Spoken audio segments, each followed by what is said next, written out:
২৪ ঘন্টায় জ্যাকলিবল স্টুডিও থেকে আমি সব্যসাচী আপনাদের সঙ্গে শুরু করছি ৫টা ৫। কিছুক্ষণ আগে আমরা জি২৪ ঘন্টায় দেখাচ্ছিলাম যেখানে আশুতোষ কলেজের সামনে, যেখানে বিজেপির ফ্যাক্ট ফাইন্ডিং টিম তারা সেখানে গিয়েছিল। উল্টো দিকে নাগরিক সমাজ যারা আরজিকর আন্দোলনে ছিলেন তারাও সেখানে ছিলেন। ধরে নি সেখানে বামপন্থীরাও ছিলেন। দুই বিরোধীদের মধ্যে ঝামেলা, ধস্তাধস্তি, সেখানে মাইক ভাঙাভাঙি, প্রতিবাদ শাসক দলের বিরুদ্ধে, কিন্তু বিজেপিরা এবং বামেরা এবং নাগরিক সমাজ যাই হোক না কেন তারা নিজেদের মধ্যেই ঝামেলা অশান্তি পাকাচ্ছে। ফলে গোটা বিষয়টা রাজনীতি এত গোলানো, এত ঘোলাটে হয়ে যায় প্রত্যেকটা ঘটনার পর। সেখানে তাদের তরফে দাবি উঠছে এই ঘটনা, কসবার ঘটনা, হাথরাস, উন্নাও, একের পর এক দাবি, মানে গোটা বিষয়টাই গুলিয়ে যাওয়ার মতো। আমরা সাধারণ মানুষ যারা এক একটা ঘটনা ঘটে, এক একটা ঘটনায় আমরা বিরক্ত হই, রেগে যাই, ক্ষুব্ধ হই। আমরা ভাবি আমাদের কথা হয়তো কোনো রাজনৈতিক দল বলবে, আমরাই তো ভোট দিয়ে তাদের ক্ষমতায় বসিয়েছি, কিন্তু কেউ বলে না তারা রাজনীতিটা চালিয়ে যান। আমরা এই জায়গা থেকে আজকে খোঁজার চেষ্টা করব ৫টার পাঞ্চে যে বিষয়গুলো হয়, এই যে এত একাধিক অভিযোগ ওঠে, এটা ভোটে তো আদৌ কোনো প্রভাব ফেলে কিনা তা নিয়ে বড়সড় প্রশ্ন। কারণ আমরা আরজিকরের ঘটনা দেখেছি, শুধু হল্লাহাটি কিসার, রেপ পলিটিক্স, এই নিয়ে আলোচনা করব। আমাদের সঙ্গে যে দুজন রয়েছেন, প্রীতম দত্ত বিজেপির আর বৈশ্বনাথ চট্টোপাধ্যায় রয়েছেন আমাদের সঙ্গে তৃণমূল। আমি শুরুতে বৈশ্বনাথদার কাছে একটা বিষয় জানতে চাইব। বৈশ্বনাথদা, আলোচনা শুরু করার আগে আজকে আমরা খবর করছিলাম এই ম্যাঙ্গো মনোজিৎকে নিয়ে। এই মনোজিৎ এই জবে থেকে কলেজে ভর্তি হয়েছে, একে কলেজে এই ঝামেলা পাকায়, একে বার করে দেওয়া হয়, আবার ভর্তি হয়, আবার ঝামেলা পাকায়, আবার বার করে দেওয়া হয়, আবার ভর্তি হয়, এরকম ধাপে ধাপে অনেক কিছু আছে। এছাড়াও কদিন আগে, মাস দুয়েক আগে, পুলিশ পর্যন্ত পিটিয়েছিল এই মনোজিৎ, তারপরে জামিন অযোগ্য ধারা দিয়েছিল পুলিশ, তারপর একদিনেই জামিন। কেউ যদি এতটা বারন্ত তার থাকে যে পুলিশ পিটিয়েও ছাড় পেয়ে যায়, তাহলে বৈশ্বনাথদা প্রশ্ন উঠবে না, এটা তো কোনো রাজনৈতিক দাদাদের মাথায় হাত ছাড়া আদৌ সম্ভব এ রাজ্যে বা ভারতবর্ষের কোনো রাজ্যে? বৈশ্বনাথদা,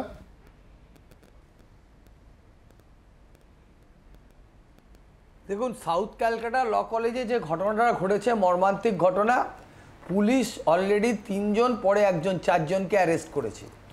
তো আমি এইটা বলবো যে কোনো ব্যক্তি ইন্ডিভিজুয়ালি জন্য কোনো খারাপ কাজ করে তার জন্য তার কঠোরতম শাস্তি হবে। এর সঙ্গে রাজনীতিটাকে যুক্ত করার যে চেষ্টা হচ্ছে, এটা রাজনৈতিক উদ্দেশ্য থেকে। আপনি দেখেছেন তো আজকে ফ্যাক্ট ফাইন্ডিং কমিটি, মনোজিৎ রাজনীতি করতো বৈশ্বনাথদা, তাই রাজনীতি উঠছে। তারা উন্নাও তো যায়নি, তারা, হ্যাঁ মনোজিৎ রাজনীতি করতো, কিন্তু সেভাবে ওকে কোনো দল থেকে কেউ একজনও ওর পক্ষে কথা বলেছে এরকম দেখাতে পারবেন? কিন্তু যখন কুস্তি সোনার মেয়েকে মলেস্ট করে তখন কিন্তু তাকে সাপোর্ট করা হয়। যখন মণিপুরে ঘটনা হয় তখন ওখানে গিয়ে আবার আপনারা সেই জায়গায় চলে গেলেন। এইগুলো নিয়ে তো এর হয়তো জাস্টিফিকেশন হয় না প্রত্যেকবার। না, প্রত্যেকবার না। এবার আপনি তো তুলনা করবেন, আপনি ফ্যাক্ট ফাইন্ডিং করুন। বিপ্লব দেব এসছে, বিপ্লব দেব কি ঘটনা ঘটিয়েছিল ত্রিপুরাতে? বৈশ্বনাথদা, সরি বৈশ্বনাথদা, আমি তুলনা করতে পারছি না। মহারাষ্ট্রে যদি 2টো ধর্ষণ হয়, এখানে একটা ধর্ষণ হচ্ছে, উত্তরপ্রদেশে 5টা হলে এখানে 3টে হচ্ছে। সরি বৈশ্বনাথদা, এভাবে আমরা তুলনা করতে পারলাম না। মানে আপনি বলতে চাইছেন যে ধর্ষণ কেবলমাত্র পশ্চিমবাংলায় হচ্ছে, ভারতবর্ষের পৃথিবীতে কোথাও কিছু হচ্ছে না? আমি তো অন্তত পশ্চিমবঙ্গে থাকি। ব্যবস্থা নিয়েছি, অ্যারেস্ট করেছি, কাস্টাডি দিয়েছি, ইনভেস্টিগেশন হচ্ছে, অন্য রাজ্যে তো সেটা হয় না। আপনি বিহার আর উত্তরপ্রদেশে কোনো মেয়েকে সন্ধ্যের পরে বেরোতে দেখেন? আপনি ছবি দেখান না। আমি বিভিন্ন জায়গার নাম করে বলবো, বিজেপি শাসিত রাজ্যে, আমাদের রাজ্যে বিলকিস বেগমকে মতো রেপ করেছে আর গলায় মালা পরিয়ে বিজেপি গভর্নমেন্ট যেভাবে বার করেছিল, আপনি দেখাতে পারবেন এরকম একটা দৃষ্টান্ত? আমি যেটা বলছি খুব পরিষ্কারভাবে বলছি, আমরা কোনো অন্যায়কে সমর্থন করি না, মদত করি না। যে একটা বিলকিস বেগম যেহেতু সংখ্যালঘু মহিলা, তাকে রেপ করেছিল বলে তার গলায় মালা পরিয়ে গুজরাটের জেল থেকে ছাড়া হবে, আর সুপ্রিম কোর্ট বলবে যে গভর্নমেন্ট এভাবে করতে পারে না, এটা কিন্তু বাংলায় হয় না। বাংলার সঙ্গে অন্য রাজ্যের বা বিজেপি শাসিত রাজ্যের পার্থক্যটা এটাই আমি তুলে ধরতে চাই। আচ্ছা আচ্ছা আচ্ছা, বৈশ্বনাথদা যুক্তি দিলেন। তো আপনি তো সারা পৃথিবী, সারা সমস্ত নিয়ে আলোচনা হবে। আমি আসবো। হ্যাঁ, বৈশ্বরতা সারা পৃথিবী আলোচনা হলে তাহলে জিজ্ঞেস করতে হবে ইউকেতে রেপ স্ট্যাটিস্টিক কি, উগান্ডায় কি হয়, ইথিওপিয়ায় কি হয়। আমরা যাচ্ছি না বৈশ্বরতা, আমি ওই তর্কে যাচ্ছি না। ওটা আপনাদের রাজনীতির কারবারি যারা তারা সেই তুলনা করুন, আমি ওতে যেতে চাইছি না। আমি প্রীতমের কাছে নির্দিষ্টভাবে প্রীতম বৈশ্বরতার মতো যুক্তি দিচ্ছেন। আরজি করের মতো একটা নক্কারজনক ঘটনা ঘটে গেল, রাজ্য সরকারকে তোমরা যথেষ্ট কোণঠাসা করার চেষ্টা করেছিলে, তারপরে উপনির্বাচন হলো, তার মধ্যে একটাও ধোপে টিকলো না। এটা তো ঠিক প্রীতম, মানে ভোট বাক্স, মানুষের মন, মানুষের সমর্থন একটা প্রভাব ফেলে। এই প্রত্যেকবার ওরা বুথ দখল করেছে, ওরা ভোট দিতে দেয়নি, এই যুক্তি প্রীতম বড় কেজো হয়ে গেছে। প্রশ্ন হচ্ছে, আজকেও তোমরা গিয়েছিলে, তোমাদের ফ্যাক্ট ফাইন্ডিং টিম গেছিল, এবং সেখানে গিয়ে তোমরা ঝামেলা করছো কাদের সাথে? আর এক বিরোধীদের সাথে। চাইছোটা কি তাহলে তোমরা? প্রথম কথা হচ্ছে, আমি সবসময় বলে আসছি এবং আমরা বিশ্বাস করি যে এই রেপ সিস্টেমটা পশ্চিমবঙ্গে তৃণমূলের ডিএনএতে ঢুকে গেছে। তুমি বলবে, ধরো বৈষ্ণবদা বলবে না কেন অন্য জায়গায় কি রেপ হয় না? হ্যাঁ হয়, কিন্তু আজকে কেন তৃণমূলের ডিএনএতে আমি বলছি, আমি শুধু 2025-এর তোমাকে স্ট্যাটিস্টিক্স দিই, শুধু বলি গড়বেতা জুন মাস নাবালিকাকে ধর্ষণ করে তৃণমূল নেতা মুজিবুর মণ্ডল, মিনাখা বাড়ির ভেতরে ঢুকে গৃহবধূকে ধর্ষণ করে তৃণমূল নেতা বাবুসোনা মীর রবিউল, কোচবিহার চাকরি দেওয়ার নামে ধর্ষণ করে তৃণমূল আবদাল মান্নান, নারায়ণগড় মাঠ পার্টি অফিসে ডেকে মহিলাকে ধর্ষণ করে লক্ষ্মীকান্ত শীট শান্তিভূঁইয়া, মালদা মার্চ মাস বাড়ি পাইয়ে দেওয়ার নামে দশম শ্রেণীর ছাত্রীকে ধর্ষণ করে তৃণমূল নেতা অমল মণ্ডল, মালদা মার্চ মাস বাড়ি ঢুকে মহিলাকে ধর্ষণ করে তৃণমূলের পঞ্চায়েত সদস্য সমুদুর রহমান, মুরারই মুখবধির গৃহবধূকে ধর্ষণ করে তৃণমূলের পঞ্চায়েত সদস্যের স্বামী তাপস মণ্ডল, রামনগর জানুয়ারি 7 বছর শিশুকন্যাকে ধর্ষণ করে তৃণমূলের নেতা ফারুক গাজী, 2024-ও আছে। এবং আমরা তোমার হাসখালি জানি, পাকশিট জানি। এই যে আমরা বারবার কেন বলছি যে এটা ঘটনা ঘটেছে তোমার কসবাতে, তোমার আজকে দেখো কিসের জন্য আজকে তৃণমূলের মেয়েকেই সে তৃণমূলটা করে, তাকে বলছে আমি পোস্ট পাইয়ে দেবো, তার জন্য হয় আমরা দেখেছি রেশন দেওয়ার জন্য, হয় তোমরা কোনো কিছু নিতে গেলে তৃণমূলের সরকার বা তৃণমূলের পার্টির কাছ থেকে কিছু নেওয়ার জন্য তাদেরই যারা মহিলা কর্মী তাদেরকে হয় টাকা দিতে হয়, না রেপ করতে হয়। এই আজকেই ঘটনা তোমাদের কাছে নিশ্চয়ই সে ফুটেজ এসছে কিনা আমি জানি না, কিন্তু আমি তোমায় দেখাতে পারি। শিউরু ব্লক 2-এর পঞ্চায়েত সদস্যা, তিনি একজনের কাছে গেছিলেন দেখা করতে, তাকে কি করে উনি কেন গেছেন বাড়িতে দেখা করার জন্য, কি করে তৃণমূলের লোকেরা কি করে শ্লীলতাহানি করছে আপনারা ক্যামেরায় দেখতে পারেন, যদি না থাকে আমি তোমার ভিডিওটা পাঠিয়ে দিচ্ছি, দর্শকদের দেখাও। এবং যখন এই কসবাকাণ্ড ঘটছে তখন অশোকনগরের লুম্পেন একজন কর্মাধ্যক্ষ, সে গুপি, সে তোমাদের আমরা ক্যামেরায় দেখতে পেরেছি, তোমাদের ইয়েতে দেখতে পেরেছি যে সেখানে সেই বাবা মাকে থ্রেট দিচ্ছে, কেন কমপ্লেন করলেন, টাকা পাঠাচ্ছে, লোক পাঠাচ্ছে, ভয় দেখা যায়। আপনি দেখান এটা কোথায় ভারতবর্ষের কোন জায়গাতে এই ব্যাপারটা হয়? তার কারণ হচ্ছে রেপিস্টদের ডিএনএটা তৃণমূলের রন্ধ্রে। উত্তর নেই বৈষ্ণব হয়েছে। উনি তো একটা মুখস্থ করে কতগুলো নাম লিখে এনেছেন বলেছেন। না গুপির কেসটা কি হবে? মুখস্থ করা মানে গুপি তোমার স্নেহধন্য গুপি, গেরুয়া না তোমার স্নেহধন্য গুপিটা কি হবে? আরে বৈশাখে এগুলোকে ডিফেন্ড করো না, এই দুদিনকার ছোকরা, আচ্ছা তুমি এত এই জায়গায় নিয়ে আসলে বলতে দাও, মারার পর তাকে তোমরা পোস্ট দিয়ে রেখেছো, বলতে দাও প্রীতম বলতে দাও, আসবো আমি তোমার কাছে। এই যে বাবা কি অদ্ভুত কথা চিৎকার করছে। কার্তিক মহারাজের কাছে একজন মহিলা তার অসহায় অবস্থার কথা বলে চাকরির জন্য গেছিল, বিজেপি পার্টি তাকে স্বীকৃতি দিয়েছে কার্তিক মহারাজকে পদ্মশ্রী না পদ্মভূষণ কি একটা দিয়েছে। সেই ভদ্র মহিলাকে কার্তিক মহারাজ প্রেগন্যান্ট করে দিয়েছে। তুমি লিখে রাখো, পেনে লিখে রাখো, পেন্সিলে, আমি আসবো তোমার সব উত্তর। আপনাদের সরকার তো, আরে আপনাদের সরকার অমিত শাহ তার পাশে বসে কার্তিক মহারাজের সাথে মিটিং করেছে, প্রেগন্যান্ট করে দিয়েছে। কার্তিক মহারাজ প্রেগন্যান্ট করে দিয়েছে একজন মহিলাকে, সেই মহিলা বলছে যে আমাকে প্রেগন্যান্ট করে দিয়েছে কার্তিক মহারাজ। গেরুয়া বসন করে এই নোংরা কাজ যে করে, এই ধরনের কাজ যারা করে, ব্যবস্থা নিচ্ছেন না কেন? তারপরে ওনারা বলতে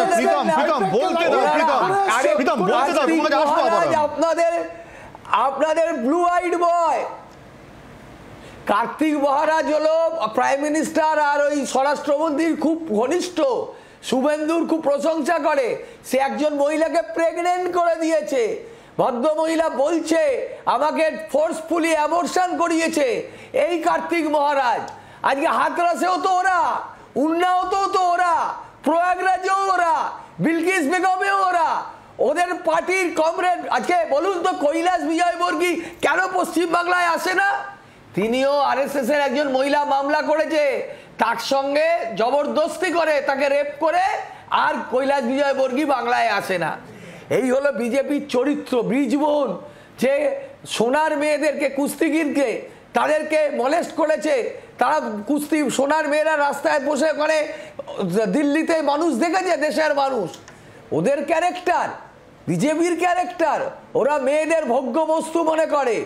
আমাদের রাজ্যে বিচার হয়, আমাদের রাজ্যে শাস্তি হয়, আমাদের রাজ্যে পুলিশ ব্যবস্থা নেয়, আমাদের রাজ্যে বিচার হয়, কিন্তু বিজেপি শাসিত রাজ্যে বিচার হয় না। আচ্ছা আচ্ছা, আমি তোমার কাছে আসবো, তোমার কাছে আসবো। মেয়েরা বেরোতে পারে না, আমি বৈশ্বনাথ পারে না। বৈশ্বনাথ, এক মিনিট প্রীতম, আমি তোমার কাছে আসছি। আমি একটাই প্রশ্ন দুজনের কাছেই রাখছি। প্রথম বৈশ্বনাথ বলে নিন, তারপর তোমার কাছে আবারও আসবো। বৈশ্বনাথ, প্রীতম একটা স্ট্যাটিস্টিক্স দিল, আপনি একটা স্ট্যাটিস্টিক্স দিচ্ছেন। আমার মনে হচ্ছে না কম্পিটিশন চলছে। আমার এরকম 5টা থাকলে তোমার 6টা আছে, তোমার 10টা থাকলে আমার 12টা আছে। এটা কি ধরনের পলিটিক্যাল কালচার? আমি এটা কিন্তু গোটা দেশের ক্ষেত্রে অসুখ হয়ে দাঁড়াচ্ছে বৈশ্বনাথ, এবং বাংলার ক্ষেত্রে তো বটেই।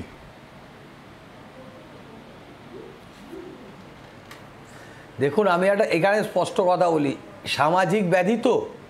সিপিএমের আমলে কত ঘটনা ঘটেছে, বানতলা, ধানতলা, বিরাটি, সিঙ্গুর, আপনারা অনেক ঘটনা জানেন।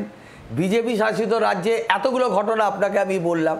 আমরা চাই না দেশে কোথাও, এখানে তো বটেই, দেশে কোথাও কোনো মেয়েকে নিরাপত্তাহীনতায় ভুগতে হোক। আমাদেরও বাড়িতে কন্যা সন্তান আছে, আমাদেরও বাড়িতে বোন আছে, বউ আছে, সবাই আছে, পরিবারের মা মহিলারা আছে। এইরকম ঘটনা যাতে একটাও না ঘটে আমরা সবসময় চাই। কিন্তু যে রাজ্যে যেখানে বিজেপি আর সিপিএমের মতো পার্টি আছে, তারা তো এগুলো নিয়ে রাজনীতি করবেই। আমি যেই নামগুলো বলছি অমনি উনি উত্তেজিত হয়ে গিয়ে আমাদের বিরুদ্ধে কথা বলছে, যাতে একটাও না ঘটে তার জন্যই তো শাস্তি দিতে হবে, কঠোর এবং কঠিন শাস্তি দিতে হবে, যে লোকে দেখুক যে এই ধরনের ঘটনা ঘটলে এইরকম শাস্তি হয়। যেটা হয়েছে কাকদ্বীপে, যেটা হয়েছে মুর্শিদাবাদে, পস্কো অ্যাক্টে মামলায় এই বাংলায় সাজা হয়েছে, অন্য রাজ্যে সাজা হয় না। এটা বুঝতে হবে, এটাই আমি বলতে চাই। হচ্ছে যে কোথায় দেখেছেন যে সরকারের একদম উচ্চ যিনি বসে রয়েছে সে মুখ্যমন্ত্রী কোনো ঘটনাকে, বাক্সটির ঘটনাকে ছোট ঘটনা বলেছে। কালিয়াগঞ্জের ঘটনাকে বলেছেন উনি প্রেগনেন্ট হয়ে গেছেন। হাঁসখালিতে বলেছিলেন ওনাদের মধ্যে কোনো নিজেদের মধ্যে প্রেম ঘটিত সম্পর্ক ছিল, তার মধ্যে ঘটনা ঘটেছে। দেখেছেন যে 10 লাখ টাকা দিয়ে অভয়ের মা বাবা কী করে কিনতে চেয়েছেন। এই একটার পর একটা ঘটনা, এই যে একটার পর একটা ঘটনা। আমি তোমাকে বললাম 2025-এর উদাহরণ দিলাম, 2024-এর উদাহরণ দিতে পারি। কিসের জন্য? মোদ্দা কথা হচ্ছে চাল লাগবে, আসো, হয় টাকা দাও নয় দেহ দাও। তো আপনার চাকরি লাগবে, হয় টাকা দাও নয় দেহ দাও। আপনার তৃণমূলের পোস্ট লাগবে, টাকা দাও নয় দেহ দাও। এই যে মাইন্ডসেটটা, এবং এটার মান্যতা কে দিয়েছে? তৃণমূলেরই সাংসদ, আজকে যিনি কয়েকদিন আগে বিয়ে করেছেন, এই হানিমুন থেকে ফিরেছেন, কল্যাণ ব্যানার্জির এগেনস্টে বলেছে মিশরজনী মাইন্ডসেট। এই মাইন্ডসেটের কথাই বলছি। এই মাইন্ডসেটটা একদম মানে যারা রেপ করতে পারে এরকম মাইন্ডসেটটা তৃণমূলের মধ্যে ঢুকে গেছে। দেখছেন না অনুব্রত মন্ডল, সবার কাছে পরিষ্কার।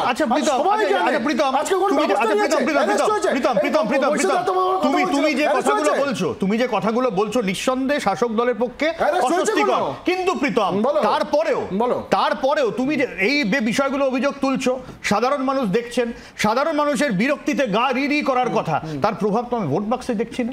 তার মানে তোমরা তোমাদের এই যে রাজনীতির ধারাটা কি কোনো পজিটিভ দিকে যাচ্ছে না, শুধুই হইচই করে যাচ্ছে। না, মুশকিলটা হচ্ছে সভ্য, তুমি সবকিছু ভোটের অঙ্কে তুলনা করছো। ভারতীয় জনতা পার্টি আমাকে বলতে দাও, তুমি প্রশ্ন করছো উত্তর দিতে দাও।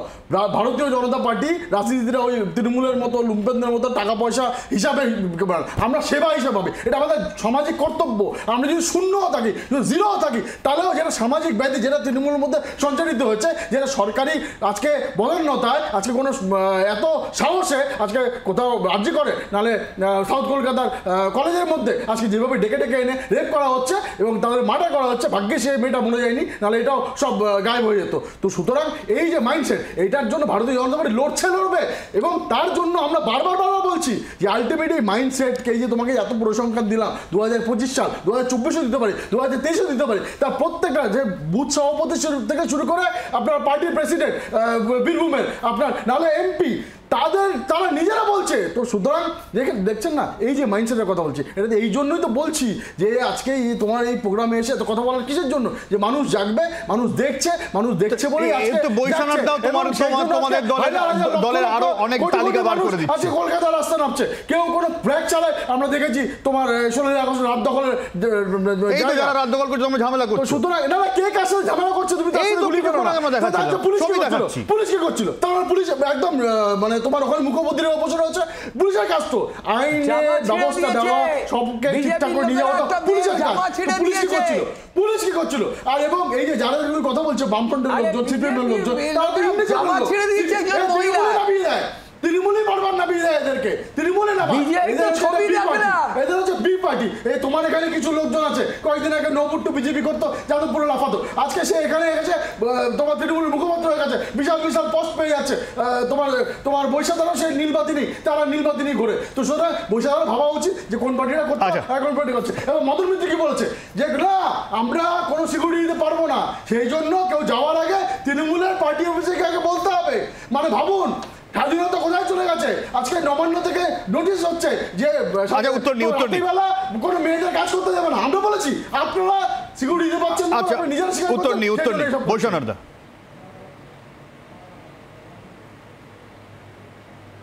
আসলে ওনারা নির্বাচনের কোনো হারেন তো বারবার, আপনি যখন জিজ্ঞাসা করছেন উত্তর নেই ওনার কাছে। আইটি সেক্টরে নির্বাচনে বলতে নেই। আরে ভাই কেন বলছো উত্তর? আরে আপনি কথাটা উত্তর শুনুন। সল্টলেকে আপনার তো সল্টলেকে অফিস, আপনাদের ওখানে বলুন তো আইটি সেক্টরে কয়েক হাজার মেয়ে চাকরি করে, কোন সময় মনে হয়েছে সেখানে তারা নিরাপত্তাহীনতা দেখে? কেন্দ্রীয় সরকার যে রিপোর্ট দিয়েছে না, তাকে কলকাতাকে সেফেস্ট সিটি বলেছে। উনি এত চিৎকার করে লাভ হবে না, কলকাতাকে সেফেস্ট সিটি বলেছে। আমরা খুব পরিষ্কার ভাবে এটা বলেই চাই, যা খুশি বললে হবে না। আমাদের বিশাল ক্রিমিনাল পরিণত করেছেন আপনারা। চিৎকার করতে শুরু করে দিল। নরেন্দ্র মোদীর মন্ত্রিসভায় 71 জন মন্ত্রীর মধ্যে 28 জনের বিরুদ্ধে অপরাধমূলক মামলা আছে, উনি জানেন? 19 জনের বিরুদ্ধে গুরুতর অভিযোগ রয়েছে, যার মধ্যে খুন আর নারী নির্যাতন যুক্ত আছে। আরে আপনাদের বিরুদ্ধে যা যা অভিযোগ আছে তাদেরকে খালাস করেছে। আপনি একজন লয়ার হিসেবে আপনার জানার কথা আছে। এই যে কথা বললেন বৃষভূষণ বাবুকে, ওনাকে আপনি কার্তিক মহারাজের এক্সাম্পল দিচ্ছেন, অথচ আপনার পুলিশ সে স্টেপ নেবে না, আপনাদের ব্যাপার। বলতে দাও থেকে শুরু করে পঞ্চায়েত প্রধান থেকে শুরু করে জেলা একটা পরিসংখ্যান দিচ্ছি, বলেছো তো উত্তরটা লজ্জা হওয়া উচিত এই বয়সে আপনার এইগুলো কথা। প্রীতম বলতে দাও। আজ এনে চেঁচাচ্ছে কলকাতায়, এখানে নারীদের অপরাধ দেশের মধ্যে সর্বনিম্ন, উত্তরপ্রদেশে শীর্ষে। আপনারা ওদের যে রেকর্ড আছে না, ক্রাইমের রেকর্ড, যেটা সেন্ট্রাল গভর্নমেন্ট বার করেছে, সেটা একটু বার করে দেখিয়ে দিন। দ্বিতীয় স্থানে মহারাষ্ট্র, যেখানে 45,341টা, আর এখানে 65,743 হলো ওদের উত্তরপ্রদেশে। আমরা মানবো না, আপনারা তো এটা রাজ্য না, এটা একটা দেশ হিসাবে মনে করছেন। মুখ্যমন্ত্রী জীবনে কোনোদিন প্রধানমন্ত্রী হতে পারবেন না। এই কথা থেকে কোথায় কি বলবো? আমি বাইরে আছি, উনি চিৎকার করে যাচ্ছেন স্টুডিওতে।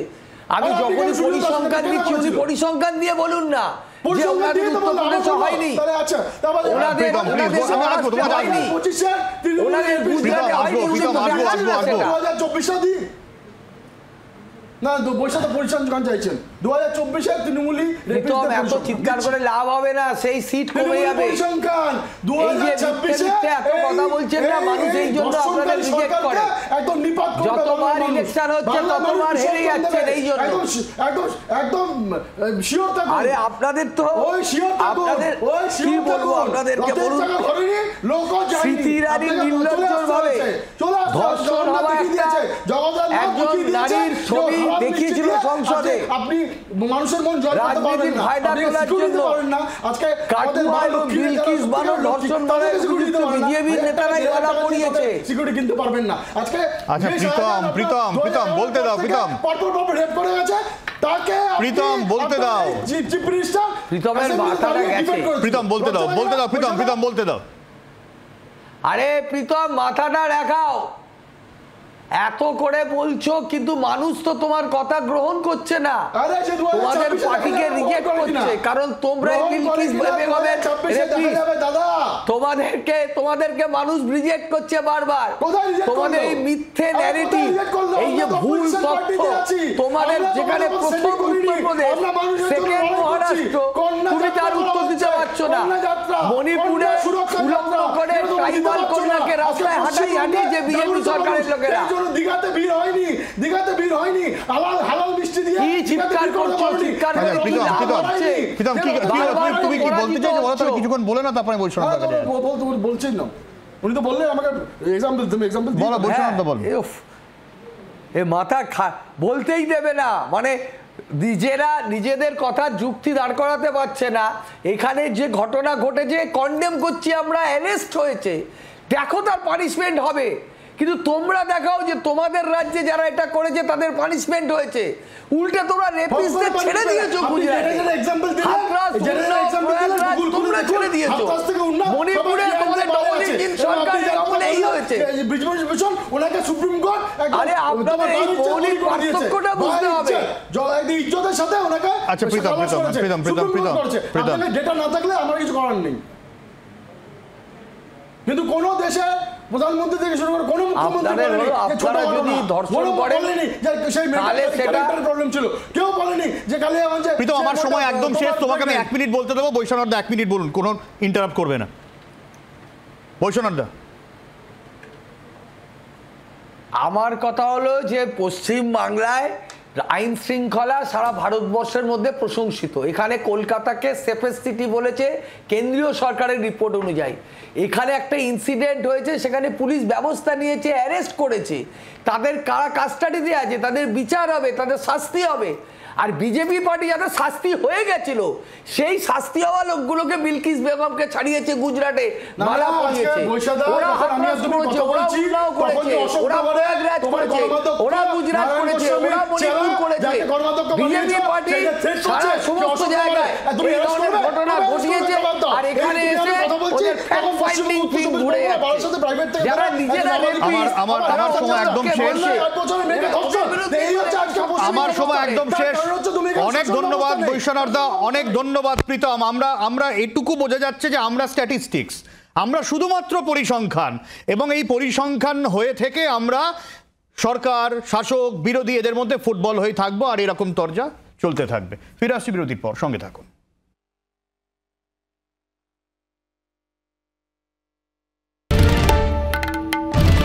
বাংলার আওয়াজ, বাঙালির আবেগ, জি 24 ঘন্টা।